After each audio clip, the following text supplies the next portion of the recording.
It's all about teamwork. Our world is changing. Technology is changing. Be lifelong learners, which is our goal for the DeS.T.E.A.M.ber grant. The grant that was provided by McAllen Education Foundation. Seeing second graders building and comparing whole numbers up to the hundreds using crackers, pretzel sticks, and marshmallows. Seeing third graders building and programming code language where they're going to be using drop blocks to create a code. And you're going to see the fourth graders who will be applying the concepts of engineering and learning how to build a structure in teams using straws and tape. And the concept behind that is that they need to make sure that their structure is sound to support a different kind of weight within the structures.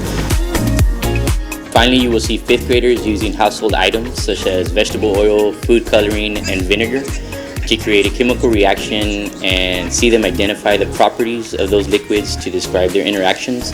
And you'll also be seeing them use a variety of manipulatives to build upon those science concepts that they're learning this 6 weeks.